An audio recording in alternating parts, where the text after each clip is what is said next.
Dernière nouvelle 24 heures.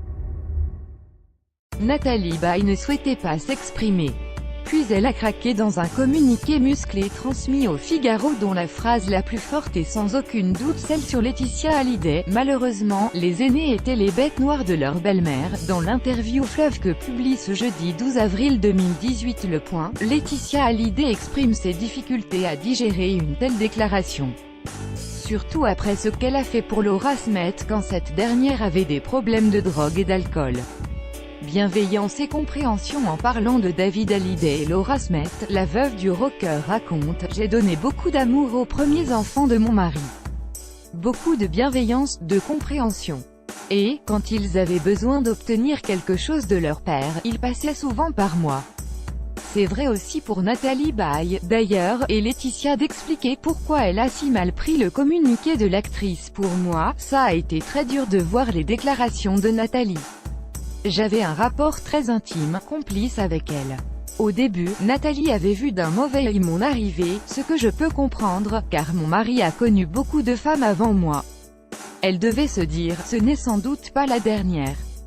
Mais avec le temps, nous nous sommes rapprochés, plus particulièrement autour de Laura Smet, qui selon Laetitia, n'a jamais été facile. Laura a eu une adolescence très violente.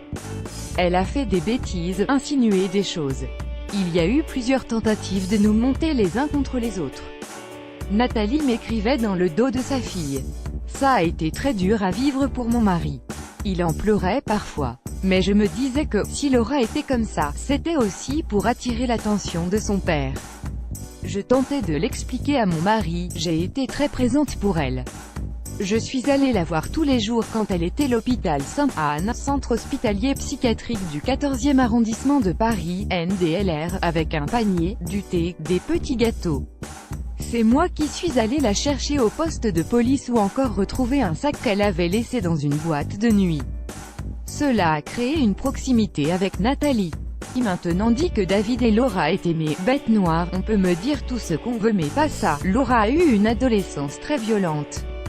Nathalie m'écrivait dans le dos de sa fille. Dans cette interview, Laetitia raconte que David Hallyday et Laura Smet n'ont pas toujours pu ou su être là quand il a fallu pendant la maladie de leur père. Elle s'étonne qu'ils aient fait appel à des avocats dès l'organisation des obsèques à la Madeleine. La mère de Jade et Joy, à qui David et Laura manquent terriblement, a œuvré pour réunir la famille de Johnny. Elle dit par exemple que les aînés se connaissaient à peine quand elle a rencontré le rocker, et comprend d'autant moins leur attitude quand je vois aujourd'hui toutes les horreurs qui sont dites, leur façon de se victimiser pour me salir, pour obtenir ce qu'ils veulent. Je n'ai jamais eu cette relation-là avec eux avant. Surtout avec David, j'ai aimé David tellement fort. Je ne dirais pas que je l'ai aimé comme mon propre fils parce qu'il est plus grand que moi, mais très fort. Dans une récente interview à Marie-Claire, Nathalie Baye revenait sur les errements de sa fille et déclarait avec fierté, c'est une vraie militante anti-addiction. Depuis 5 ou 6 ans, elle va aux réunions et elle entraîne ceux qui en ont besoin. Libérée de ses nuits, elle est redevenue le soleil qu'elle était. Laura est une belle personne et, de plus, très drôle. Le Point, en kiosque le 12 avril 2018.